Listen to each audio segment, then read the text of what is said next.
이건 저와 제 친구가 실제로 목격한 이야기입니다. 혹시 춤추는 귀신이 진짜 위험한 귀신이라는 말 들어보셨나요? 어디인지는 구체적으로 말씀드리기 어려운 점 양해 부탁드립니다. 4년 전 제가 모 대학병원에 입원했을 때 겪은 일입니다.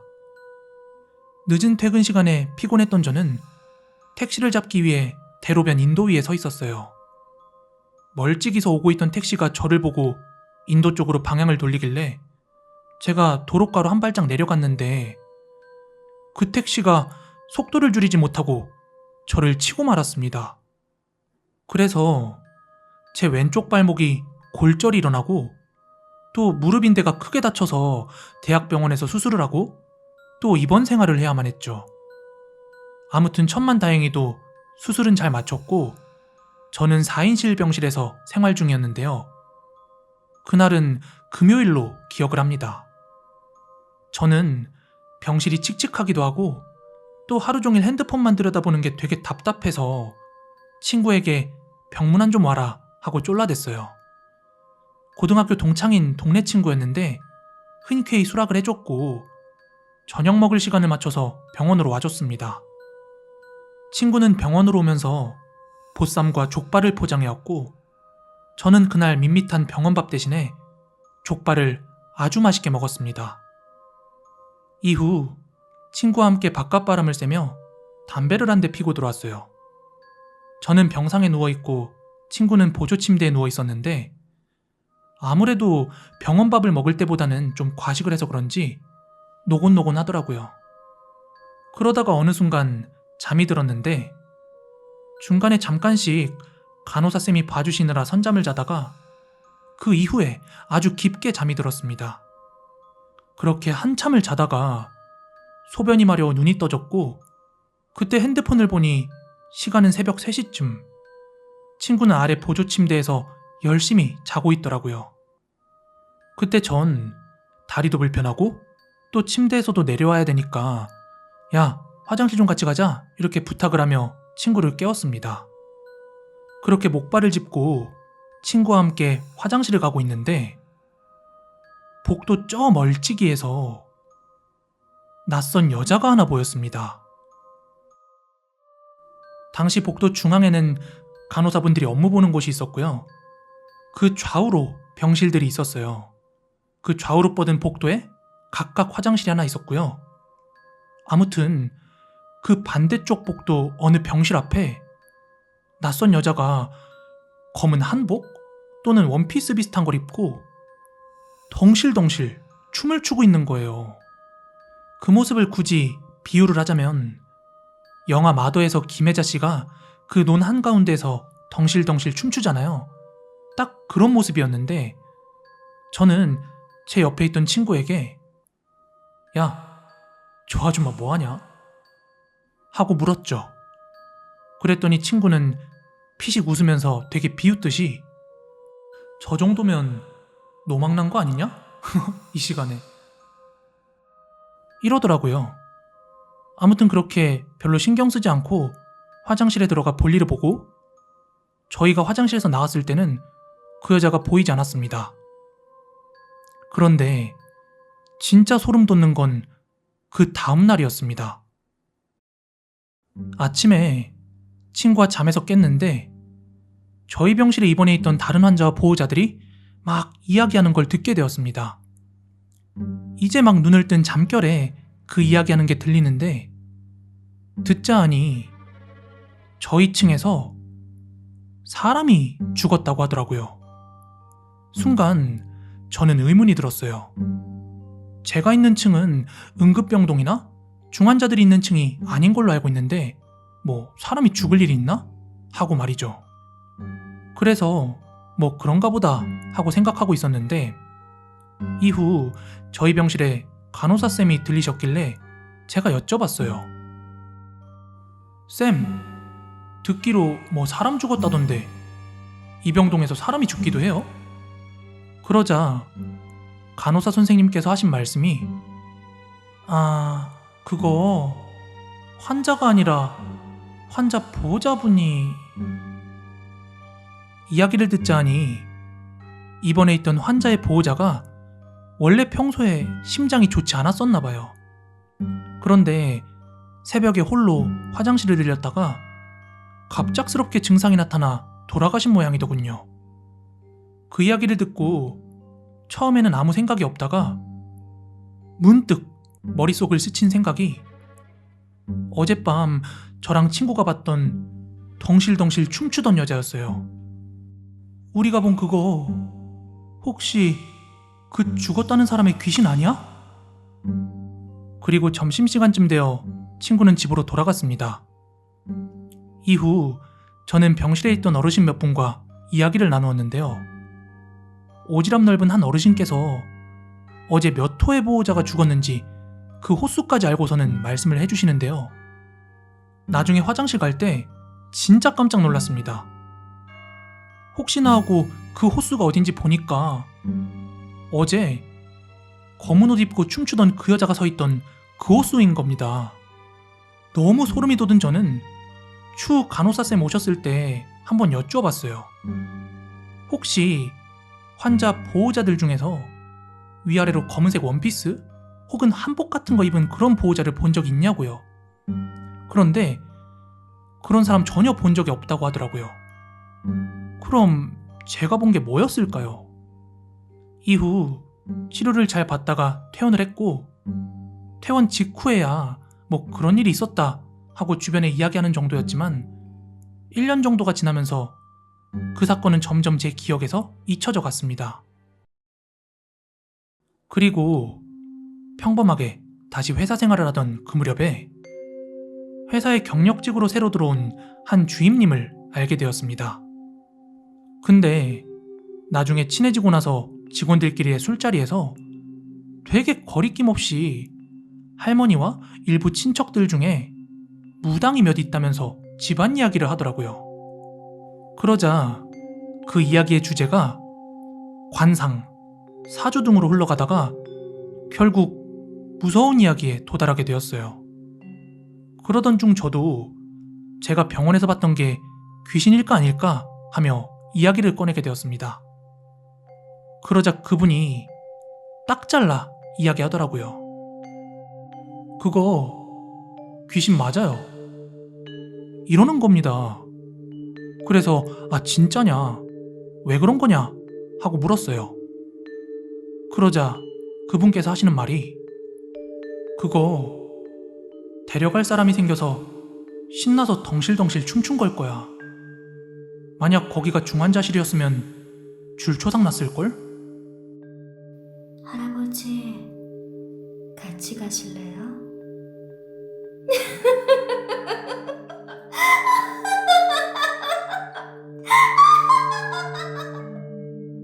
저한테 막 이러는데 진짜 제가 본 게 귀신이라고 생각하니까 너무 소름이 돋는 거예요.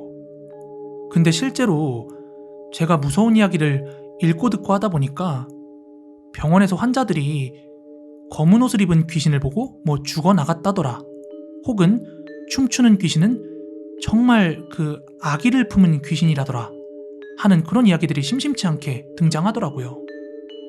제가 태어나서 처음 본 귀신이 그토록 위험한 귀신이었다고 생각하니까, 게다가 친구와 동시에 목격했다는 사실에 아직까지도 소름이 끼칩니다.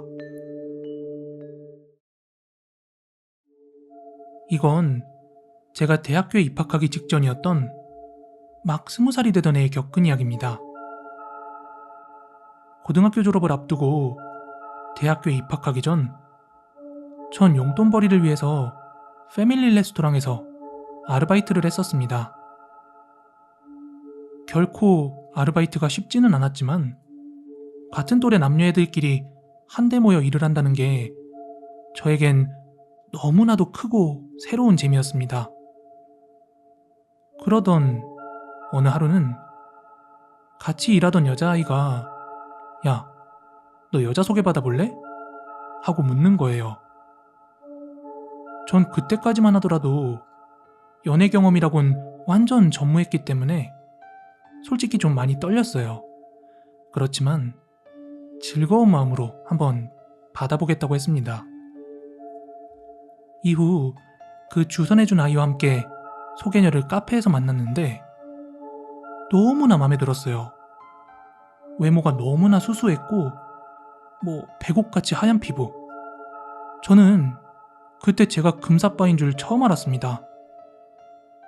그렇게 좋은 분위기 속에서 하루하루 그 친구를 알아가던 중 이 친구가 독실한 기독교 신자이면서 또 성가대 활동까지 한다는 걸 알게 되었어요. 그래서 사실 종교랑은 인연이 전혀 없던 제가 그 아이를 따라 교회까지 다니게 됐던 겁니다. 종교적인 믿음 없이 오직 그 아이 하나만 바라보고 교회에 나갔던 거죠. 그렇게 한 달여쯤 지났나? 교회 청년부에서 다 같이 청년부 수련회를 떠나게 되었습니다. 당시 장소는 기억이 안 나는데 정원이 있는 독채 펜션? 이런 데에 갔어요. 되게 즐거웠던 기억이 납니다.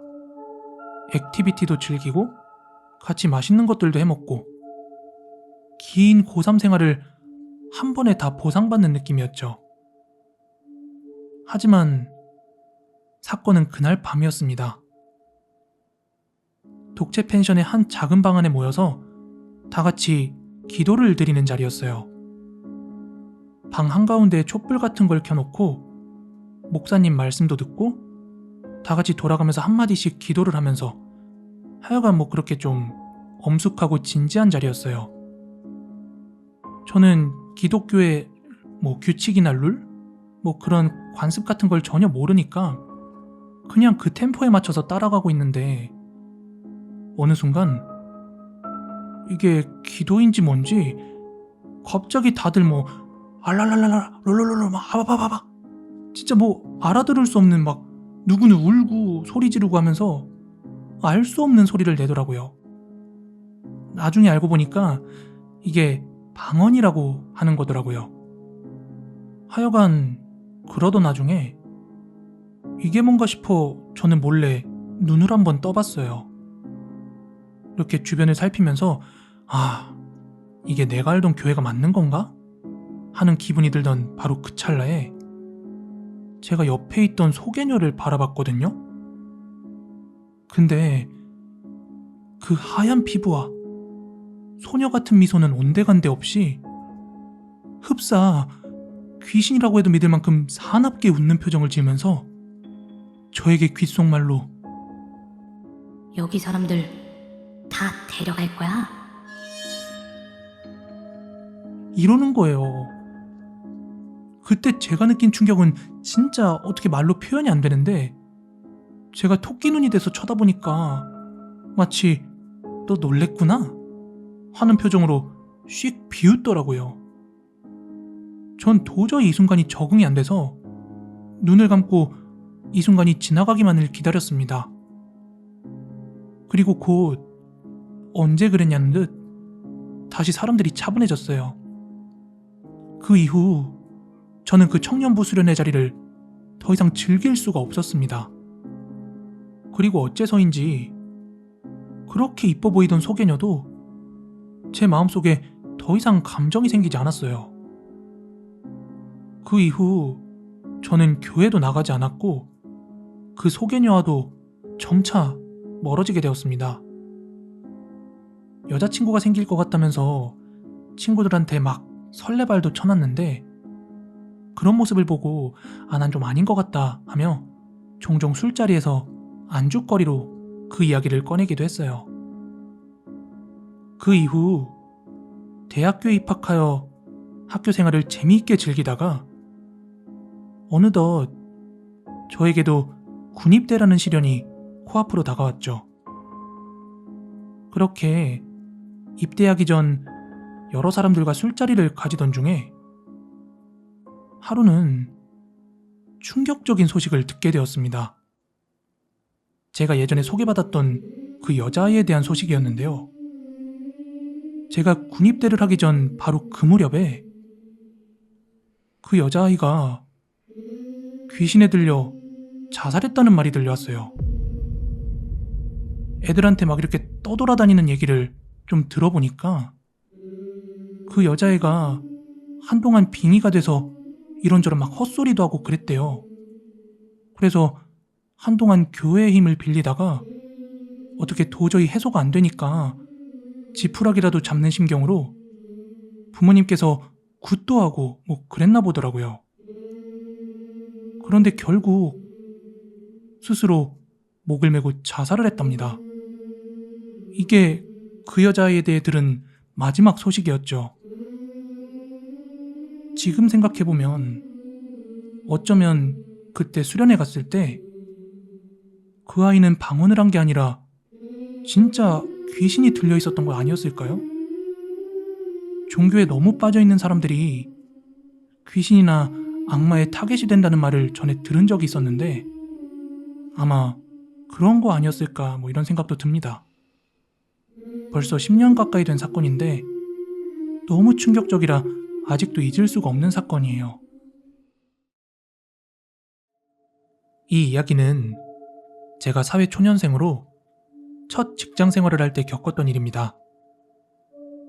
제가 다니던 회사는 작은 영세 기업으로 직원이 10명 남짓한 아주 작은 회사였습니다. 일반 사원 신분이던 저는 당시 저랑 동갑내기인 대리님에게 기본적인 업무 내용을 배우고 또 자주 물어보기도 했습니다. 그러다 보니까 여자친구가 없던 저는 조금씩 그 대리님에게 마음이 가더라고요. 하지만 제게 일을 가르쳐 줄 때와는 달리 평소에는 왠지 어두운 구석이 있었죠. 다른 직원들도 왠지 모르게 그 대리님에게만큼은 조금 조심스러운 느낌도 들었고요. 그런데도 불구하고 저는 조금씩 마음이 동하고 있었습니다. 그러던 어느 하루는 퇴근 후에 지하철역으로 가던 중 역사 계단을 내려가는 대리님을 보게 되었는데요. 그 옆에 어떤 남자가 딱 붙어서 걸어 내려가는 거예요. 그래서 저는 대리님 남자친구 있구나 하고 속으로 실망을 하게 되었어요. 그 대리님에 대한 실망이 아니라 그냥 남자친구가 있다는 그 사실이에요. 그리고 또 한 번은 아침 출근길에 대리님이 사무실 건물 쪽으로 그때 그 남자친구로 보이는 사람과 함께 들어가는 거예요. 그래서 아침 출근길까지 챙기는 게 저 남친 엄청 다정스럽구나 이렇게 생각하고 건물에 뒤따라 들어갔는데 엘리베이터 앞에는 대리님 혼자인 거예요. 그래서 방금 같이 들어오셨던 남자분은 어디 가셨어요? 하고 물어봤어요. 그러자 남자요? 저 혼자 왔는데? 이러는 거예요. 진짜 제가 잘못 본 건지 아니면 부끄러우니까 발뺌하는 건지 저는 일단 그런가 보다 하고 넘어갔습니다. 그러다가 시간이 조금 흘러 어느 하루였습니다. 회사에서 다 같이 회식을 하고서 직원들이 다들 많이 취해 있을 때였습니다. 저는 술기운을 빌려 주변이 어수선해진 틈을 타서 저번에 그때 그 남자가 그냥 친구인지 그저 썸남인지 확인하고 싶어서 대리님에게 슬쩍 물었어요. 혹시 남자친구 있으시냐고요. 그랬더니 눈시울이 붉어지면서 지금은 없어요 이러는 거예요. 저는 뭔가 헤어진 지 얼마 안 됐는데 제가 눈물 버튼 건드린 건가 싶어서 죄송하다고 하고 그냥 궁금했을 뿐이었다며 수습을 했죠. 그리고 집에 갈 때가 되어서 다들 집으로 해산하는 와중에 저는 평소에 고마운 마음의 빌미로 취해 있던 대리님을 집 앞까지 데려다 주기로 했습니다. 그런데 집에 가는 길에 대리님께서는 저에게 전혀 예상치 못한 이야기를 꺼내더라고요. 대리님은 본인도 바보가 아니라서 제가 자기에게 마음 있는 거 다 느꼈다. 나도 그쪽한테 좋은 감정은 가지고 있는데 내가 지금 누굴 만날 수 있는 상황은 아닌 것 같다 하고 딱 잘라 말하는 거예요. 그러면서 덧붙여 하는 말이 사실 자기 전 남자친구가 반년 전쯤 그 대리님의 이별 통보에 스스로 극단적인 선택을 했다는 그런 충격적인 이야기를 꺼내더라고요. 전 그때서야 이해가 되더라고요. 왜 대리님이 늘 어두운 표정이었고 사무실 사람들도 대리님을 조심스러워했는지요. 전 예상치 못한 이야기에 괜히 미안해져서 괜찮다. 저 충분히 이해해요. 그냥 대리님이 좋은 사람이라고 생각해왔던 것 뿐이다. 그러니까 부담 가지지 마세요. 이렇게 말씀을 드렸어요. 그러다가 되게 자연스러운 분위기로 대리님의 자취방인 근 편의점에서 맥주를 한 잔 더 하게 되었는데요. 그때 이야기 주제는 무거운 분위기에서 다소 풀려서 좀 가벼운 얘기들을 나누고 있었는데요. 저는 단순히 궁금한 마음에 한번 물어봤어요. 저번에 보니까 퇴근할 때랑 출근할 때 같은 남자분이랑 걷는 걸 봤는데 그분은 그냥 혹시 친구분이세요? 하고 물어봤어요. 그러자 대리님이 아니요, 남자친구요. 이러는 거예요. 그래서 무슨 말인지 도통 이해가 안 가더라고요. 조금 전까지만 해도 지금 남자를 만날 상황이 아닌 것처럼 이렇게 이야기를 했잖아요. 그래서 네? 하고 진짜 이해가 안 간다는 듯 묻자 정말로 정말 진짜 믿기 힘든 이야기를 하는 거예요. 그 사람이 자기의 죽은 전 남자친구라는 겁니다. 죽은 전 남자친구가 지금도 자기 주변을 배회하고 있다는 거예요. 자기도 처음엔 몰랐는데 저뿐만 아니라 여러 많은 지인들이 저번에 같이 가던 사람 누구야? 뭐 카페에 같이 앉아있던 사람은 누구야? 이런 식으로 계속 물어오더랍니다. 분명히 자기는 혼자 있었는데요. 그래서 그 사람들한테 인상착의를 물어보니까 아니나 다를까 죽은 전 남자친구의 인상착의였답니다. 그러면서 저한테 혹시 그때 봤던 사람 짧은 머리에 안경 쓴 체구 다부진 남자 아니었냐? 하고 묻는데 그날은 추운 날씨도 아니었는데 닭살이 돋더라고요. 왜냐하면 제가 본 그 사람이 맞는 거예요. 그렇게 충격과 소름의 연속으로 시간은 이미 새벽 2시가 넘어가고 있었고 그쯤 되니까 슬슬 대리님도 쉬도록 보내드려야 할 것 같아서 편의점에서 대리님과 인사를 하고 이렇게 헤어졌어요. 그런데 이렇게 조금 걷다 말고 제가 뒤를 돌아봤거든요. 헌데 뒤돌아가는 대리님에게 어떤 남자가 매달린 채로 뒤통수 옆으로 저를 보며 씩 웃는 겁니다. 저는 한참 동안이나 그 자리에 멈춰 있었어요. 대리님에게 달려갈 수도 그렇다고 뭐 도망갈 수도 없었으니까요. 그렇게 한참을 굳은 채 서 있다가 택시를 잡아 타고 집에 들어왔습니다. 그리고 다음날 회식의 피로감을 안고 아침 일찍 출근을 했는데 대리님도 피곤했는지 아직 출근 전이더라고요. 그런데 9시가 되도록 그리고 10시, 11시가 넘어가는데 출근도 하지 않고 전화도 받지 않더라고요.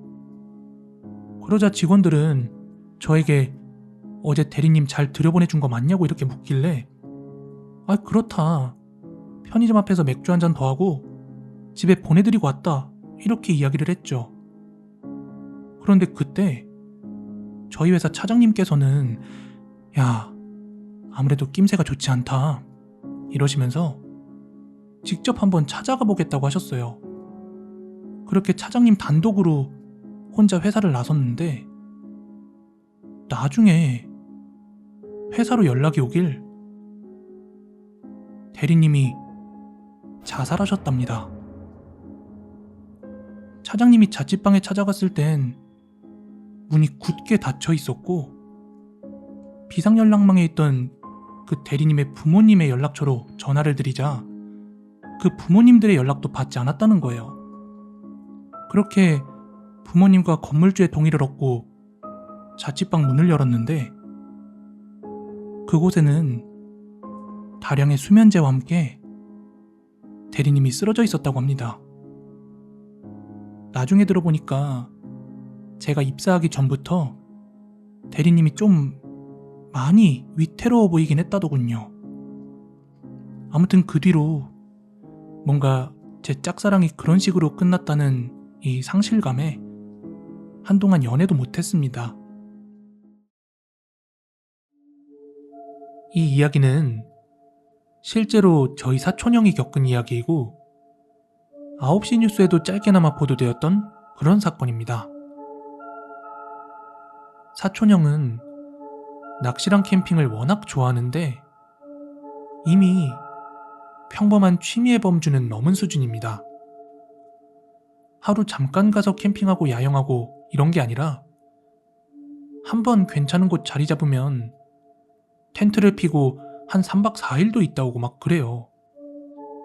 그렇게 우리나라 여기저기를 막 돌아다니다 보니까 잘 알려지지 않은 명소나 아니면 사람들이 모를 만한 장소 그런 데를 참 많이 알고 그랬습니다. 그러던 어느 늦가을의 하루였어요. 형은 강원도 정선의 산 좋고 물 맑은 어딘가로 캠핑을 떠났습니다. 그 동네 주민들이야 알까 모르겠지만 아마 외지인들은 잘 모르는 장소일 거라고 그러더군요. 그런데 형이 그 캠핑 포인트에 도착할 무렵에 도무지 실망감을 감출 수 없었다고 합니다. 왜냐하면 이미 누군가가 거기에 와서 텐트를 펴놓았더랍니다. 거기 장소가 꽤 넓긴 넓었지만 혼자만의 장소처럼 며칠간 베어 그릴스 빙에서 놀다 올 생각이었는데 누군가 함께 있다는 게 조금은 아쉽더랍니다.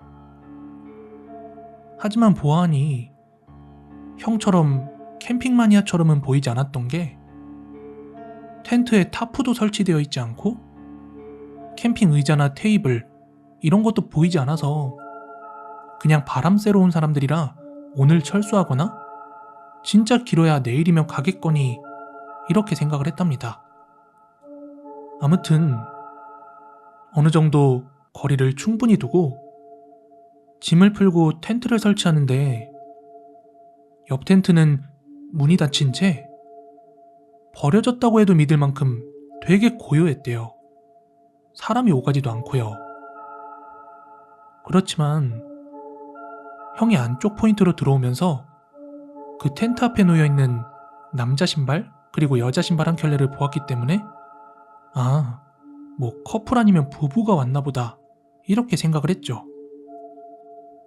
그렇게 밤이 찾아온 뒤에 형은 고기도 구워 먹고 김치찌개도 끓여 먹고 있는데 어쩐지 옆 텐트에서는 밖에 나와서 저녁을 해먹는 것도 아니고 또 안에서는 램프 같은 것도 켜지 않더랍니다.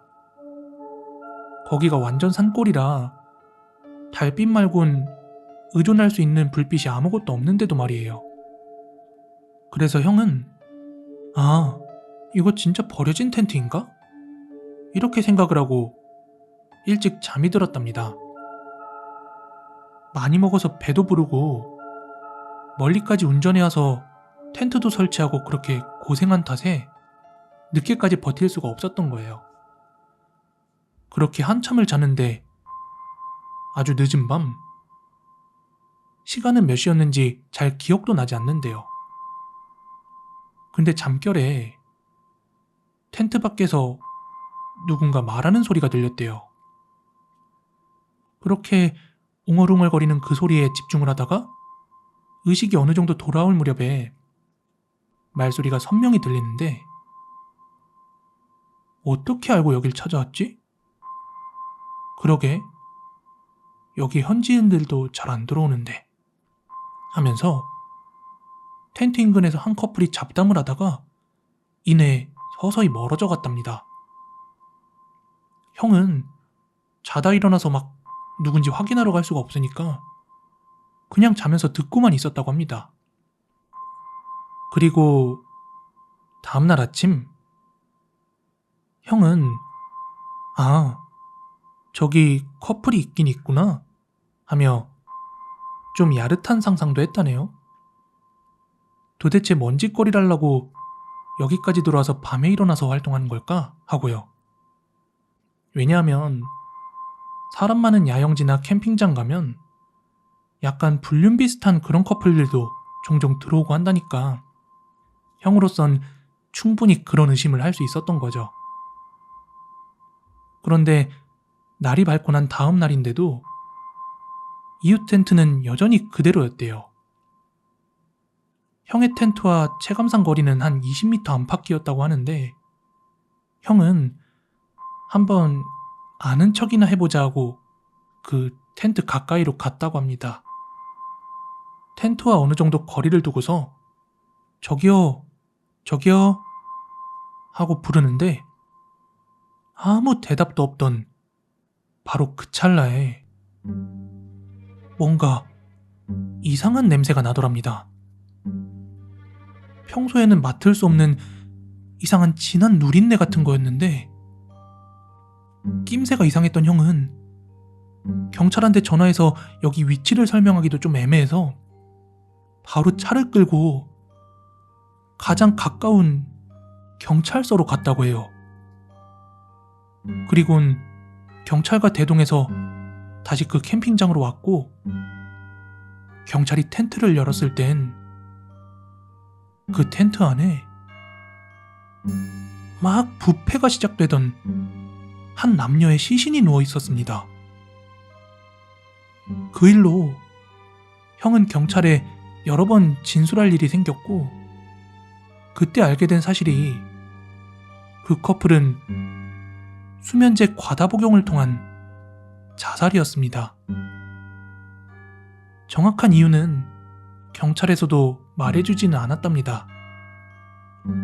타살의 흔적도 없고 친척형이 의심받을 만한 것도 없었대요. 다만 그 커플이 죽은 건 형이 그 장소에 도착하기 이전이었다고 합니다. 늦가을이라 부패가 여름처럼 빠르진 않았는데 아마 여름이었으면 이미 벌레가 잔뜩 꼬여서 모를 수가 없었을 거라더군요. 당시 9시 뉴스에도 아주 짤막하게 신세를 비관한 커플이 텐트 안에서 극단적인 선택을 했다며 보도되기도 했었습니다. 하지만 형은 그날을 다른 이유로서 기억을 하고 있습니다. 왜냐하면 그 커플들이 형이 오기도 전에 죽은 거라면 그 새벽에 형의 텐트 근처에서 이야기를 하고 간 그 커플들은 그들의 영혼이었을까요? 만약 그렇지 않더라도 굳이 그 늦은 새벽 시간에 누가 거길 알고 오갈 수 있었을까요? 이 이야기는 2014년도에 저와 제 친구들이 직접 겪은 이야기입니다. 대학교 신입생 시절 저랑 가장 친한 3명의 동기가 있었습니다. 지금까지도 가장 친한 친구들로 남아있는 이 동기 녀석들은 대학교 1학년을 마치고 정상적인 군입대는 죽어도 하기 싫다면서 저 빼고 3명 모두 ROTC에 지원을 했습니다. 그 중에 한 녀석은 해병장교로 지원을 해서 졸업하고 나서 강화도에서 생활을 하게 되었습니다. 전혀 해병대와는 거리가 멀어 보이는 녀석이었는데 말이죠. 아무튼 시간이 흘러서 저는 졸업 후 첫 취직을 하게 되었고 친구들도 전역을 한 시점이었죠. 그러다 한 번은 다 같이 그 해병대를 전역했다는 친구의 자취방에서 중국집을 시켜 먹으며 시간을 때우고 있었습니다. 그런데 뭐가 나오고 있던 상관하지 않던 텔레비전 화면에서 재밌는 게 나오더라고요. 그건 바로 떼숭어 낚시였습니다. 연안에 몰려든 숭어떼를 뜰채로 떠내거나 훌치기 바늘로 연달아 건져내는 그런 재밌는 장면이었습니다. 그런데 그때 해병대 친구가 TV를 보더니 저희에게 이러더군요. 아, 저거? 아마 저거 우리도 비슷하게 할 수 있을걸? 나 예전에 강화도 근무지 근처에 바닷물 빠질 때 숭어 진짜 엄청 많더라고. 아마 이 무렵이었을걸? 그래서 저희는 딱히 하고 있는 게 없었기 때문에 즉흥적으로 강화도로 떠났습니다. 저희와 같은 대학 다른 동기 녀석 중에 부모님이 강화도에서 중국집을 하던 녀석이 있어서 거기에서 신세를 좀 지기로 하고 늦은 저녁 바로 짐을 챙겨 출발했습니다. 저희가 출발한 시간이 이미 저녁이었기 때문에 계획은 다음날 아침이나 오후 중으로 그 숭어가 있다는 포인트로 가보기로 했고 중간에 월미도에 들려서 좀 놀다 갔나? 하여간 그랬을 거예요. 그렇게 먼 거리를 달려 강화도에 접어들었는데요. 당시 제가 어디를 달리고 있었는지 정확히 위치는 기억이 안 나지만 제 우측으로는 군부대 펜스랑 위병소 같은 게 보였고 제가 달리던 도로는 잘 닦인 포장도로였던 것으로 분명히 기억을 합니다. 하지만 전체적인 풍경이 기억이 나지 않는 이유는 정말 한 치 앞도 보이지 않을 만큼 해무가 심하게 꼈던 날이었거든요. 다행이었던 점은 갓 자정이 넘은 그 시간에 강화도에는 돌아다니는 차가 아예 없다시피 했다는 점입니다. 그래서 천천히 서행하면서 내비게이션이 알려주는 대로 길을 따라가는데 바로 그때였습니다. 저희 차 바로 앞으로 어떤 여자가 튀어나오는 겁니다. 해무가 워낙 강하다 보니까 사람이 천천히 보이는 게 아니라 거의 코앞에서 튀어나오듯이 보여서 급브레이크를 밟았어요. 씨발, 잣됐다. 저희는 분명히 그 여자를 치는 느낌을 받았고 비록 시속 40km도 안 되는 속도로 달리고 있었지만 어쨌든 사람을 쳤기에 차에서 내렸습니다. 하지만 주변 어디에도 그 여자는 없었습니다. 야, 이 여자 어디 갔어? 거기 안 보여? 야, 이 주변에 흔적도 없다. 만약 저희가 시속 80km나 100km 이런 식으로 달렸으면 튕겨져 나갔을 생각도 했겠지만 해무 때문에 빨리 달리지도 못했으니까 분명히 있어도 주변에 있었어야 했는데 아무것도 없더라고요. 그래서 차를 가장 끝차선으로 옮겨놓고 당시 거기에 달려있던 블랙박스가 바로 재생되는 그런 화면이 있는 게 아니라서 메모리 카드를 핸드폰으로 옮겨서 조금 전 그 상황을 확인해봤습니다. 그리고 저희는 경악하고 말았죠. 분명히 차 앞에는 아무도 없었는데 저희끼리 브레이크를 밟고 북치고 장구치고 난리를 치고 있었으니까요.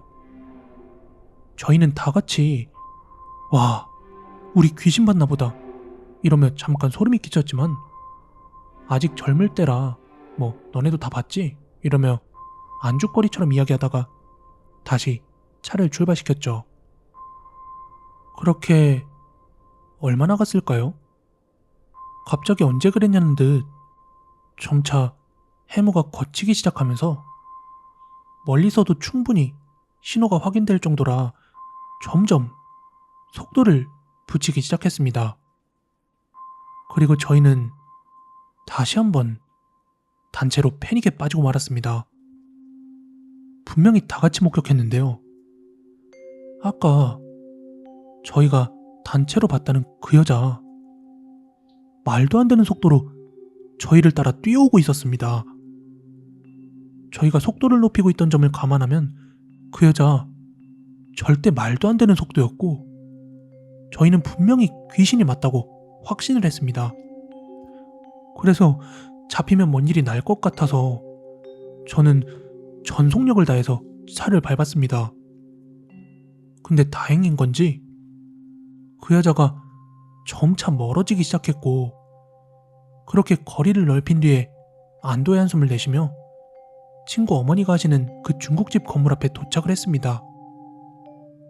서둘러 들어가고 싶었지만 늦은 밤이라 저희가 깨우는 게 부담이 돼서 서울에 있는 그 동기 녀석에게 전화를 걸었습니다. 여보세요? 야, 우리 지금 집 앞에 도착했는데 늦은 시간이라 벨 누르는 거 진짜 눈치 보인다. 야, 괜찮아. 우리 그렇게 야박한 집안 아니야. 엄마한테 말해놨으니까 그냥 벨 눌러봐. 그렇게 전화를 끊은 뒤 저희는 초인종을 눌렀고 이윽고 친구의 어머니께서 반갑게 문을 열어주셨습니다. 그렇게 집으로 안내를 해주시는데 어머니께서 아유, 일 어쩌나? 지금 남는 방이 하나밖에 없는데 괜찮아요? 아, 네. 어차피 눈만 대충 붙이고 저희 낚시 갈 거라 괜찮아요. 그럼 내일 아침 차려줄 테니까 먹고들 출발해요, 응? 그리고 나서 방에서 저희끼리 조용히 쉬고 있었는데 조만간 서울에 있다는 그 동기한테 전화가 왔습니다. 여보세요? 야, 너네들 중에 여자친구 데려온 애 있냐? 아니, 우리들끼리 왔지. 아, 이 새끼가 가뜩이나 솔로인 것도 서러운데. 아, 그게 아니라 엄마가 너네 여자애 나랑 같이 왔다는데 방이 하나밖에 없어서 어쩌냐고 전화 왔어. 어? 우리 셋만 왔는데? 너도 우리 여자친구 없는 거 알잖아. 설마... 그 조용한 방 안에서 통화 내용을 듣고 있던 친구들 모두는 소름이 끼쳐서 닭살이 돋고 말았습니다. 그리고 여기 오면서 있었던 일을 그 친구에게 설명했습니다. 그러자 그 친구는 자기는 고향이 강화도인데 뭐 여러 귀신 이야기나 괴담은 들어봤어도 이런 일은 처음 들어본다면서 아무 일 없으면 일단 자라고 하더라고요. 그리고 그날 밤 같이 놀러간 4명 모두 극심한 가위 눌림에 시달렸는데 아침에 일어나서 얘기해보니까 목격한 여자 형상이 모두 같았습니다. 평범한 여자같이 보였는데 쉴 새 없이 얼굴 표정을 일그러뜨리며 다리 한쪽은 절뚝거리고 있었습니다. 그리고 아침이 돼서 동기 어머니가 차려주신 밥을 먹고 출발하려는데 어머니께서 저희를 부르시더니 저기 잠깐들 거기에 서봐. 어제 현수한테 다 들었어. 이러면서 저희를 세우시더니 굵은 소금을 저희 종아리에다 잔뜩 뿌려주셨습니다. 그리곤 운전 조심하라고 당부하시곤 해지기 전에 일찍 서울로 돌아갈 것을 당부하셨습니다. 도대체 그날 밤 저희가 본 그 여자의 정체는 무엇이었을까요? 혹시 비슷한 것을 목격하신 분이 있을지 궁금하네요. 때는 2006년 제가 고등학교 2학년 때였습니다. 다른 친구들은 대학 입시에 대해서 진지한 고민을 하고 있을 때였지만 저는 아직 점심시간과 방과 후에 공 차는 게 더 재미있는 천진난만한 무늬만 고등학생이었습니다. 제가 다니던 고등학교는 남고였어요. 그래서 딱히 괴담 같은 게 있지도 않았고 무서운 이야기라고 해봤자 선생님들께서 가끔 하나씩 해주는 게 전부였습니다. 게다가 야간 자율학습을 하고 늦게 귀가하는 날에도 축구부 애들의 야간 훈련 때문에 항상 운동장이 밝게 비춰지고 있어서 사실 무서울 틈이 없는 학교였습니다. 학교도 도시 한복판에 있다 보니까 과거에 공동묘지였다더라 하는 그런 흔한 소문조차도 하나도 없었던 그저 평범한 학교였습니다. 그렇기에 저의 경험담을 애들이 더더욱 안 믿어줬던 것 같습니다. 아직도 정확하게 기억합니다. 그때가 5교시 사회문화 시간이었습니다. 고등학교 2학년 때 사탐 영역에서 점수가 잘 나오는 것을 밀어주고 또 버릴 과목은 버려야 해서 저는 가장 점수가 안 나오던 사회문화를 빠르게 포기하기로 마음을 먹었었어요. 근데 5교시면 점심을 먹고 난 직후인데다가 운동장에서 축구까지 하고 왔으니 얼마나 피곤하겠어요. 그래서 어차피 제대로 안 하는 과목이니까 몰래 잠이나 자자 하고 부족한 수면을 매번 보충하기에 이르렀죠. 하지만 선생님께서도 대놓고 자는 저를 가만히 놔두기는 힘드셨는지 잘 때마다 잔소리를 하셨고 또 심지어 중지를 바짝 세워서 꿀밤을 놓기도 했어요. 매 시간마다 그러다 보니까 한 번은 제가 조금 장꾀를 부렸던 게 양호실로 튀자 하는 생각이었죠. 그래서 한 번은 진짜 혼신의 메소드 연기를 해서 점심시간에 식사를 마치자마자 담임선생님께 찾아가서 나 몸이 너무 안 좋다. 양호실에서 좀 쉬다 와야겠다. 이렇게 말씀드린 뒤에 5교시가 시작하기 전 저는 양호실로 향했습니다. 양호실 문은 좌우로 밀어서 여는 여느 교실 문과 같은 슬라이딩 도어였습니다.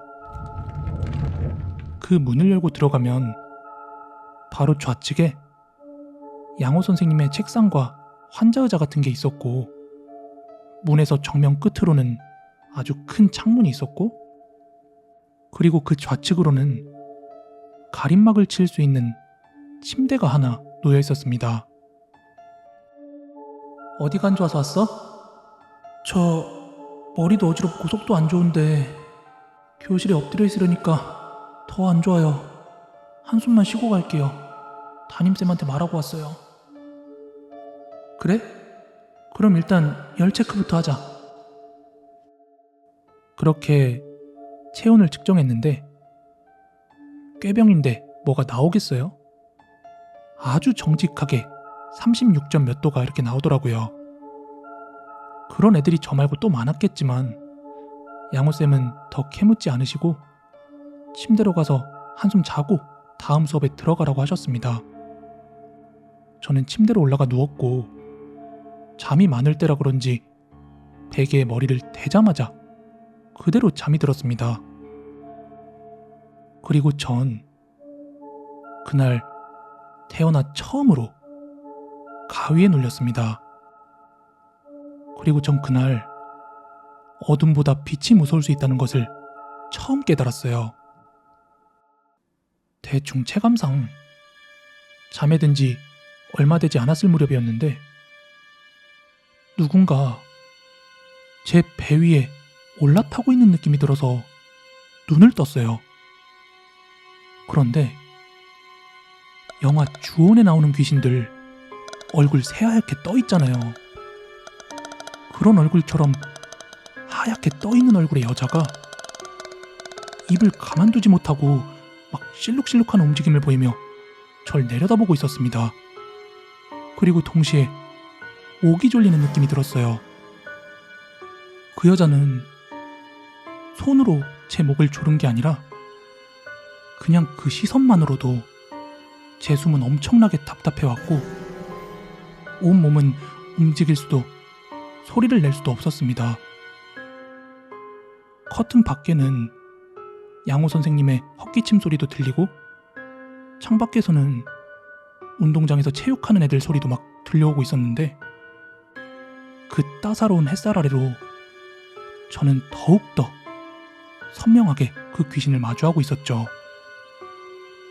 그런 천국인지 지옥인지 모르는 끔찍한 순간이 얼마나 지났을까요? 문득 잠에서 깨든 눈을 떴어요.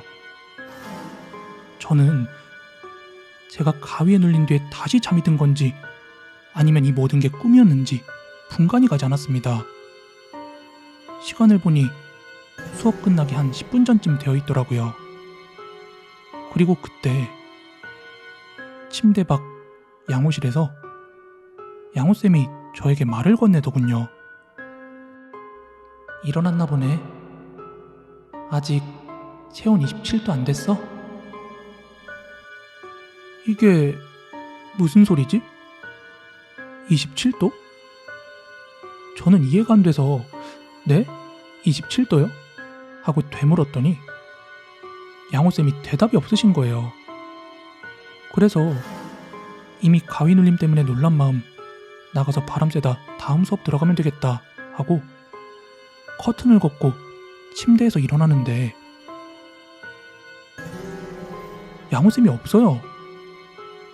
뭔가 이상한 게 갑자기 27도 쪽 한 것도 이상하고 양호실 문은 굳게 닫혀 있었는데 만약에 그 사이에 문을 여닫고 나가신 거라면 그 특유의 교실 문 여닫는 소리 있죠. 그게 들렸어야 하는데 아무 소리도 안 났거든요. 그럼 방금 전에 나한테 그 말은 누가 한 거지? 너무 이상해서 얼른 양호실을 나가보려고 하는데 순간 먼저 문이 쓱 열리는데 그때 양호쌤이 들어오시더군요. 아유 깜짝이야. 놀래라. 이제 가보려고? 좀 괜찮아졌어? 네, 이제 가보려고요. 근데 쌤 지금 막 나오신 거예요? 아니, 한 5분쯤 된 것 같은데. 왜? 누가 나 찾았어? 그런 건 아니고요. 이후 저는 교실로 돌아갔고 교실에서 친구들 그 누구도 제 말을 믿지 않더라고요. 비슷한 일을 겪어봤다는 아이들도 하나도 없었고요. 그리고 시간은 흘러 제가 대학생이 되었습니다.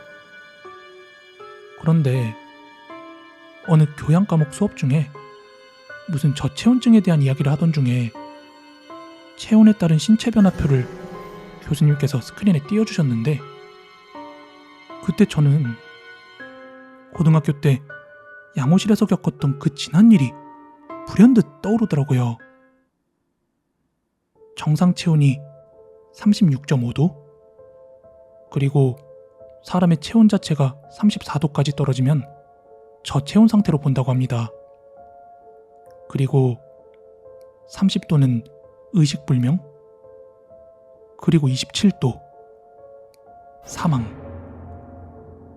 아직 27도가 안 됐냐고 묻던 그 정체를 알 수 없던 그 물음은 제가 죽으면 데려가려고 물어봤던 걸까요? 아니면 공부 똑바로 하라고 신호를 줬던 걸까요?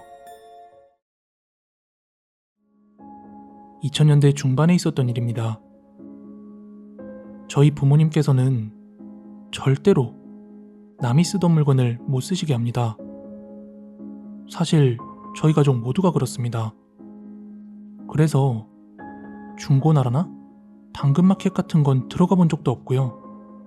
그나마 리퍼 제품 정도 아니면 남의 물건에 학을 떼는 집안입니다. 이야기는 제가 중학교 때로 거슬러 올라갑니다. 당시 저희 집은 중산층까진 아닌 것 같았고 그냥 조금 부족하지만 화목한 집이었습니다. 제가 그 당시 살던 집은 거실 하나, 방 하나, 그리고 화장실 하나 딸린 크지 않은 집이었습니다.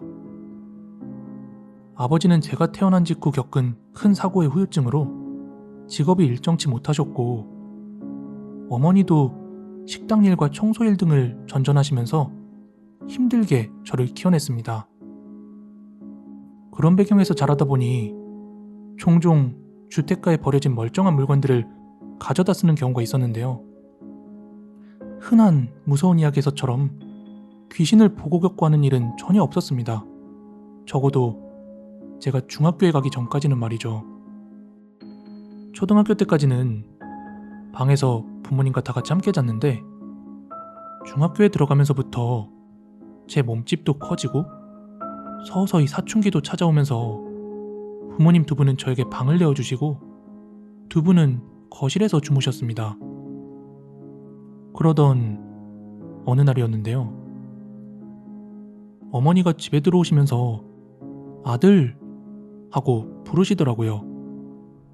그러곤 거실 바닥에 쇼핑백 하나를 내려놓더니 이거 한번 입어보고 마음에 들면 너 다 입으라면서 옷을 한가득 담아오셨더라고요. 분명히 새 옷은 아니었는데 상태도 괜찮고 얼추 사이즈도 저한테 잘 맞는 것 같아서 어디에서 났는지 여쭈어봤어요. 그랬더니 잠깐 머뭇거리시다가 식당에 아시는 분이 입으라고 줬다는 거예요. 그래서 저는 교복 말곤 입을 옷도 없던 터라 한 번씩 그 옷들을 다 입어보고 나서는 곱게 접어 옷장에 넣어놓았습니다. 그리고 그날 밤이었어요.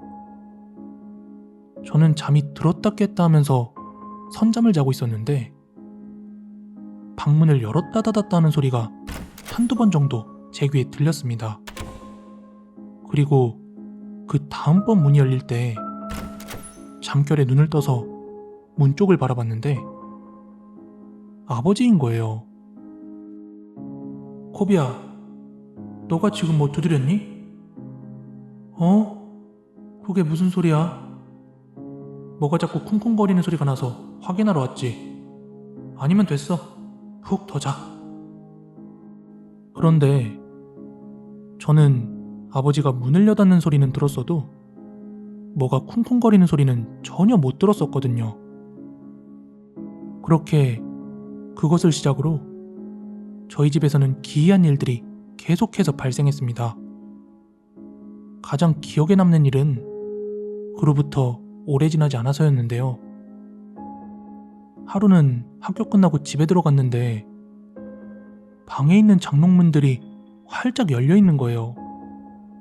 그리고 제가 곱게 접어놨던 그 옷들이 방바닥에 잔뜩 흩뿌려져 있었습니다. 지금 생각하면 도둑들이 미쳤다고 그렇게 아무것도 없는 집을 털었을까 싶은데 그때는 도둑이 들었나? 아니면 누가 이런 짓을 했을까 싶어서 엄마가 일하는 식당으로 전화를 걸었죠. 그런데 분명히 엄마 아빠가 한 건 아닌 것 같았어요. 그래서 어찌됐든 그 옷들만 그렇게 흩뿌려져 있길래 내 몇 개 안 되는 옷까지 들이니까 다시 바르게 접어서 옷장에 넣어놓았던 일이 있었습니다. 그리고 불과 며칠 뒤로 기억합니다. 그 당시가 초여름이었는데 저희 집에는 에어컨이 없어서 더울 때면 제 방문과 창문을 활짝 열어놓고 선풍기를 틀고 잤었단 말이죠. 그런데 그날 밤 제가 자던 중에 갑작스럽게 비가 내리기 시작했고 자다 깬 엄마는 제 방에 창문을 닫겠다며 졸린 눈을 비비며 제 방으로 들어오려고 하는데 순간 엄마는 자기 두 눈을 의심할 수밖에 없었대요. 분명히 아빠는 엄마 옆에서 자고 있었거늘 어떤 남자가 장롱 앞에 서서 저를 내려다보고 있더랍니다. 그리고 꿈인지 생시인지 멍해 있던 바로 그 순간 방문이 쾅 하고 저절로 닫히더랍니다. 그 소리에 아버지마저 깨셨고 문을 열려고 하는데 마치 누가 잠궈놓은 것처럼 문이 열리지 않았대요. 그래서 그 앞에 서서 엄마는 펑펑 울고 아빠는 무슨 상황인지 그저 문을 열려고만 했대요. 그렇게 한 30초 정도? 전혀 문이 미동이 없다가 갑자기 탁 하면서 문이 열렸는데 그때 장롱문은 활짝 열려 있었고 누워있던 저는 식은땀 범벅이 되어 있었대요. 여기서부터는 저는 부모님이 절 깨웠던 기억밖에 없습니다. 어리둥절하며 거실로 나와서는 온몸이 땀이 젖어 있어서 옷을 벗었거든요. 그런데 그 순간 엄마 아빠가 아니 이게 다 뭐야 하며 다시 펑펑 우시는 거예요.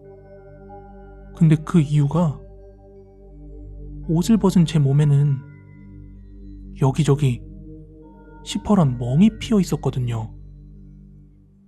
놀란 엄마는 방문을 닫아놓고서는 내일까지 저기 들어가지 말라고 하셨습니다. 그리고 방금 전에 자초지종을 아버지에게 설명하시더라고요. 그런데 아버지도 저번에 쿵쿵거리는 소리를 들었던 얘기를 하면서 저희 가족 모두는 공포스러운 하룻밤을 지새웠습니다. 그리고 다음날 정말 믿을 수 없는 일이 눈앞에 펼쳐졌습니다. 아침에 해가 떴고 저는 그런 일이 있었음에도 학교는 가야 하니까 교복을 챙기려고 제 방 문을 열었는데 그 하룻밤 사이에 아무리 비가 내렸다 한들 제 장롱에 곰팡이가 잔뜩 피어 있더라고요. 지금 생각하면 그때 엄마가 지었던 표정은 그게 왜 그런지 알고 있었던 표정 같아요.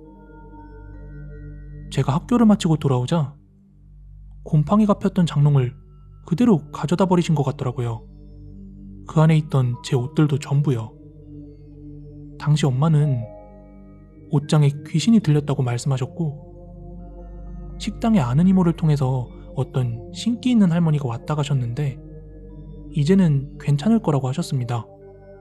그리고 그 이후엔 정말 모든 게 괜찮아졌어요. 그리고 시간이 흘러 제가 고등학교에 갈 무렵엔 엄마가 10년 동안이나 일한 식당에서 이젠 때가 되었다며 비밀 레시피도 알려주고 창업도 도와주셔서 어머니 아버지도 안정적으로 살 수 있게 되었어요.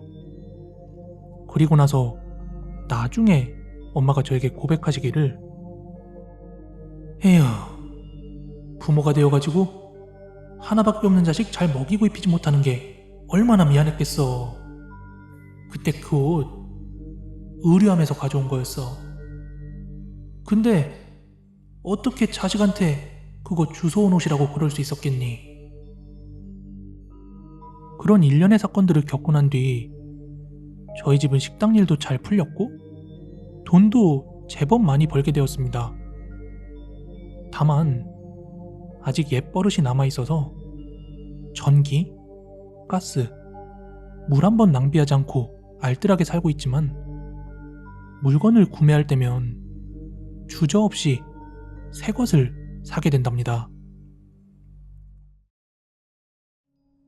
서울 동대문구에 전농동 인근에서 오래 거주하신 분들은 모르는 사람이 없는 아주 유명한 이야기입니다.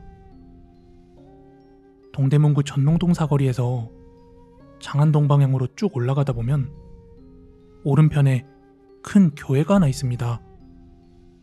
전농동으로 최근에 이사 오신 분들이야 모르실 수도 있겠지만 과거 1985년 전후로 이 교회 자리는 귀신 소동으로 엄청 유명했던 곳입니다.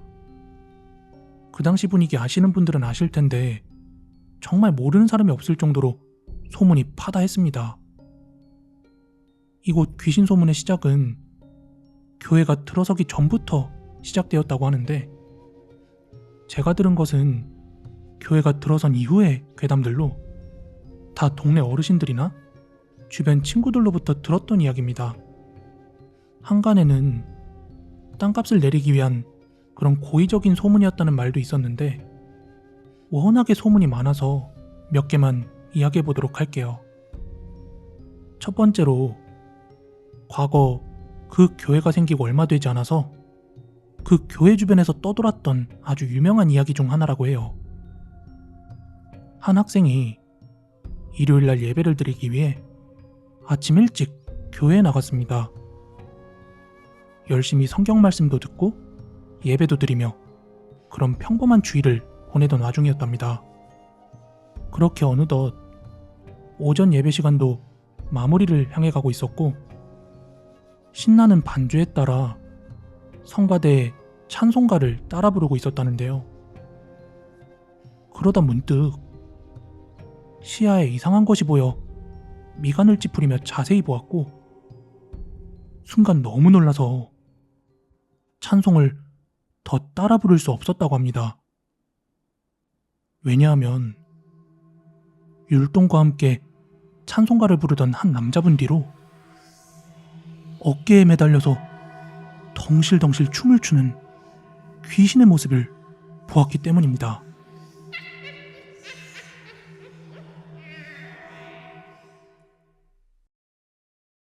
두 번째 이야기는 그 동네에 살던 제 친구에게 직접 들은 이야기예요. 전농동의 그 교회 맞은편으로는 큰 공원터가 있어요. 그래서 고딩 때는 늦은 밤까지 집에 들어가지 않고 친구들끼리 거기에 모여서 과자도 먹고 또 몰래 맥주도 한 잔씩 먹기도 하고 뭐 그랬습니다. 그러던 어느 하루였습니다. 갓 성인이 된 친구들이 서로 다른 모임에서 술을 한 잔씩 하고 곧바로 집에 들어가기엔 아쉬우니까 우리 이야기나 하고 들어갈까? 하며 서로 연락을 했대요. 그렇게 약속 장소를 교회 맞은편에 있는 공원으로 하고 친구 A가 모임이 조금 일찍 끝나서 먼저 그 공원으로 가 있었대요. 그리고 바로 뒤이어 B라는 친구가 출발을 한 모양입니다. 그런데 한참 앉아서 기다리다가 좀이 쑤시기도 하고 B가 언제 도착하나 확인차 친구 A는 광장 한 바퀴를 걸으면서 전화를 걸었다고 합니다. 그 당시 시각이 12시가 넘어 새벽 1시가 다 되어가는 시간이라 길거리에 사람은 없고 간간히 오가는 택시와 차들만 보였답니다. 여보세요? 야, 너 어디쯤 오고 있어? 거의 다 와간다. 이제 고개 올라가. 여기. 그리고 딱 그때 공원 건너편에 있는 교회 쪽 언덕배기에서 누가 손을 신나게 흔들더랍니다. 그래서 저거 넌가? 하며 손을 흔들며 자세히 보는데 뭔가 친구가 아닌 것 같다는 생각이 들었대요. 그와 동시에 전화기 너머에서 야, 거기 말고 여기 봐. 이러길래 고개를 돌려 오른쪽을 바라보자 친구 B가 공원 방향의 언덕 쪽으로 올라오면서 손을 흔들더랍니다. 휴대폰을 귀에 가져다 댄 채로요. 그럼 그 건너편은 내가 모르는 사람에게 손을 흔든 건가? 싶어서 다시 그쪽으로 고개를 돌려 바라봤는데 순간 A는 깜짝 놀라 친구 B 쪽으로 뛰어간 다음에 둘이 함께 사거리 맥도날드 쪽으로 도망을 갔다고 합니다. 그 이후 친구 A의 말은 이렇습니다. 야, 나 처음에 모르는 사람이랑 인사한 줄 알고 되게 쪽팔린 느낌이었거든? 그런데 다시 보니까 발에 미동도 없이 미끄러지듯 올라오면서 막 손을 흔드는 거야. 나 진짜 개놀랐다. 그러자 친구 B가 하는 말이 진짜? 개소름. 그래서 그랬구나. 그거 너가 잘못 본 거 아니면 귀신 맞을걸? 너가 아무도 없는 건너편에 손 흔들길래 누구한테 손 흔드나 했었어. 그런데 저 교회 예전부터 귀신 나온다고 엄청 말 많았었어. 친구 A가 처음엔 그걸 친구로 착각할 만도 했던 게 얘가 시력이 좋지 않아서 항상 안경을 쓰고 다니기도 했고요. 교회 방향으로 올라와도 바로 앞에 육교가 있어서 건너서 공원으로 갈 수 있었거든요. 예전 어른들 말 들어보면 실제로 이 근처에서 귀신을 보고 실신해서 발견된 사람도 있었다고 하고 또 제가 모르는 소문도 참 많은 걸로 압니다. 지금은 평범하기 그지없는 동네지만 불과 10여 년 전까지만 해도 귀신 이야기가 종종 회자되던 그런 동네였습니다. 오늘 준비한 무서운 이야기는 여기까지고요. 가시기 전에 좋아요, 구독하기 한 번씩만 부탁드릴게요. 저는 내일 더 무서운 이야기로 찾아오도록 하겠습니다. 감사합니다.